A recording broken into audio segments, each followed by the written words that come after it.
के क्षेत्र के लंबवत आपके पास एक चुंबकीय क्षेत्र है। तो ये एक समान चुंबकीय क्षेत्र मैंने बना लिया। इस चुंबकीय क्षेत्र का मान दे रखा है, मैं यहाँ लिख लेता हूँ B। चुंबकीय क्षेत्र का मान है बेटा 6 × 10⁻⁻⁴ टेस्ला।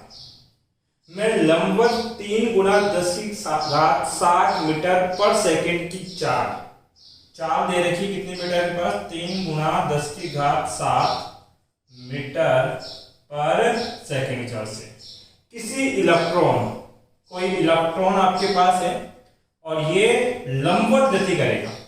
आपको पता है कि अगर किसी चुंबकीय क्षेत्र के अंदर कोई आवेशित कण लंबवत गति करता है तो आगे जाके उसका पथ कैसा हो जाएगा? वृत्ताकार। तो ये वर्ताकार पथ के ऊपर गति करेगा। ठीक है, तो ये वर्ताकार पथ आपके पास है। इस वर्ताकार पथ में किसने गति की? इलेक्ट्रॉन। तो इस इलेक्ट्रॉन का आवेश दे रखा है 1.6 10⁻⁻19 कूलम और जो द्रव्यमान है इलेक्ट्रॉन का वो लेना है 9 × 10⁻⁻31 केजी। इस पथ की त्रिज्या क्या है? एक तो इस पथ की त्रिज्या कितनी है वो त्रिज्या आपको ज्ञात करनी है। दूसरा, इस पथ की आवर्ती कितनी होगी, आवर्ती का मान आपको ज्ञात करना है। और एक इसकी गतिज ऊर्जा ज्ञात करनी है और गतिज ऊर्जा का मान किसमें ज्ञात करना है बेटा? Kilo electronvolt. तो आपको ज्ञात करनी क्या है? काइनेटिक एनर्जी, और वो ज्ञात करनी है किलो इलेक्ट्रोवोल्ट के अंदर आपके पास। ठीक है, अब क्वेश्चन सॉल्व करते हैं। देखो बेटा, त्रिज्या है तो ये कौन से पथ पे गति कर रहा है? वर्ताकार। वर्ताकार पथ पे गति करने के लिए कौन सा बल आवश्यक है? आपके पास अभिकेंद्रीय बल। और अभिकेंद्रीय बल का मान आपने पढ़ा है कितना होता है? mv²/r आपके पास। ठीक है, अब ये जो अभिकेंद्रीय बल है ये खुद से उत्पन्न नहीं होता, मतलब कि ये बल किसी दूसरे बल के द्वारा उत्पन्न किया जाता है। ये बात हमने इसके डेरिवेशन में भी की है। और ये उत्पन्न करता है चुंबकीय बल। चुंबकीय बल कितना होता है बेटा? QVB आपके पास। एक वेग से एक वेग काट दो, तो यहां से त्रिज्या का सूत्र क्या बन जाएगा? mv/qb।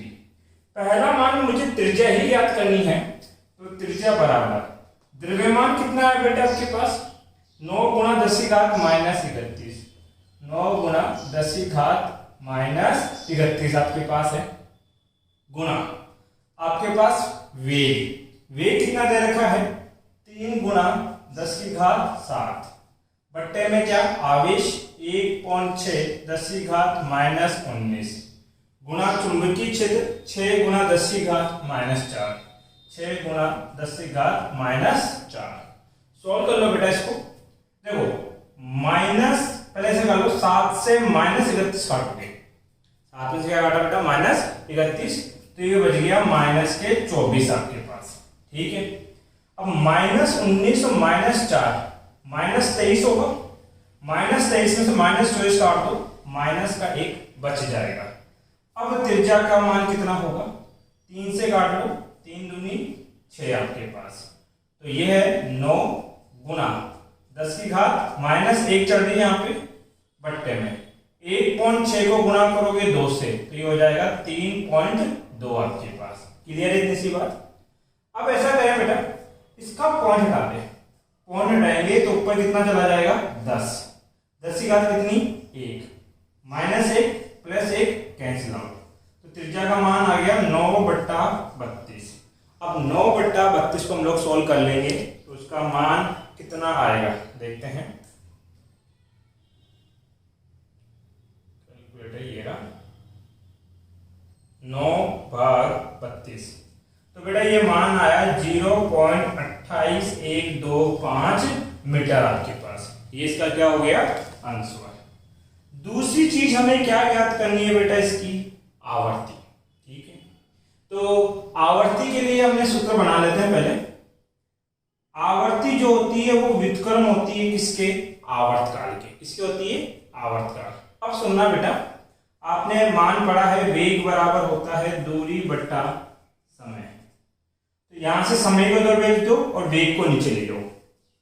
समय बराबर हो जाएगा दूरी बट्टा वेग, 1/t।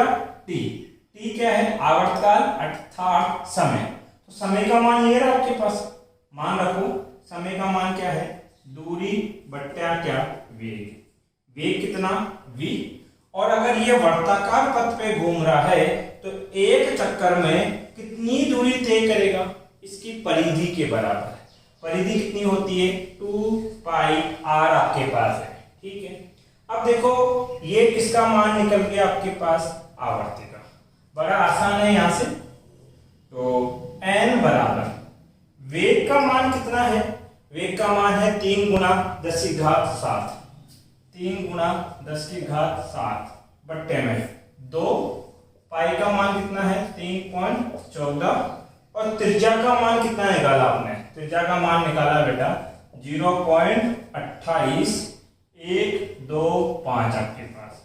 इस चीज को सॉल्व करें तो पहले मैं नीचे वाले मान गुणा कर लेता हूं। 2 गुणा 3.14 गुणा 0.28125। नीचे सारे मान आप गुणा करोगे तो यह आएगा 1.766 गुणा 10 क्या चल रहा है बेटा? 7। अब आपको क्या करना है? 3 में इसका भाग देना है। 3 में भाग देना है 1.766।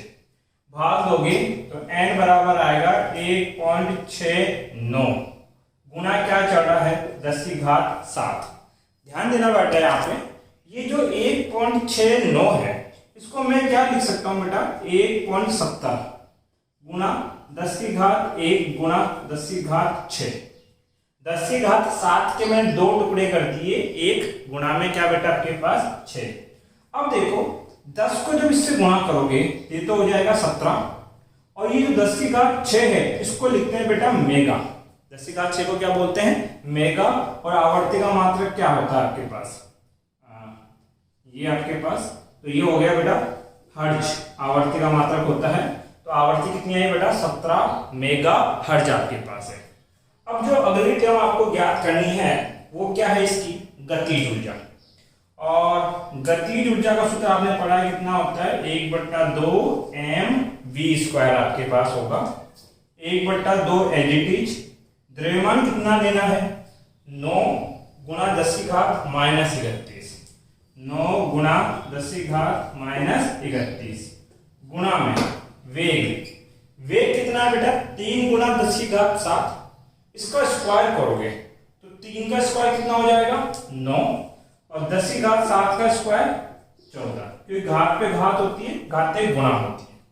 अब देखो ये जो गतिज ऊर्जा आएगी ये किसमें आएगी बेटा?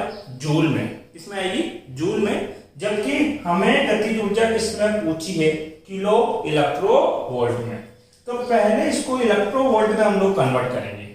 तो जूल को इलेक्ट्रो वोल्ट में कन्वर्ट करने के लिए एक इलेक्ट्रॉन के आवेश से भाग देना पड़ेगा, अर्थात 1.6 गुणा 10⁻−19 से आप भाग दोगे। अब इस मान को आप सोल्व करोगे तो कितना आएगा? 9 नाम 81 लिख लेता हूं। 1.6 को 2 से गुणा किया, कितना हो जाएगा? 3.2 आपके पास।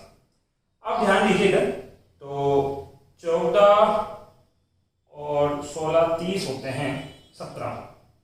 तो ये 14 में से -31 घटाओगे तो ये बचेंगे बेटा -17 आपके पास। अब ये -17 -19 से काटोगे तो ये हो जाएगा -2। -2 ऊपर जाएगा तो +2 हो जाएगा। 10⁻⁰ कितनी? 2। अब कुछ नहीं करना, 81 में भाग देना है आपको 3.2 के अंदर। तो हम 81 में भाग दे रहे हैं 3.2 का, तो बेटा ये मान आएगा 25.3125। 10⁻⁰ कितनी? 2। ये इलेक्ट्रोवोल्ट में है। किसमें है? इलेक्ट्रोवोल्ट में। पर मुझे किसमें चाहिए? Kilo electronvolt. किलो के लिए इस 10⁻2 को 10⁻3 आप बनाना पड़ेगा। उसके लिए क्या करोगे? 1 पॉइंट इधर खिसका दो आप लोग, ठीक। तो जब 1 पॉइंट इधर खिसकाओगे तो ये हो जाएगा 2.53 10 की घात 3 इलेक्ट्रोवोल्ट। और ये जो 10 की घात 3 है इसको लिख देना बेटा किलो, तो ये हो जाएगा 2.53 किलो इलेक्ट्रोवोल्ट। आई होप यहां तक का आपको दिख जाए। ओहो नहीं दिखा, चलो दोबारा बता देता हूं।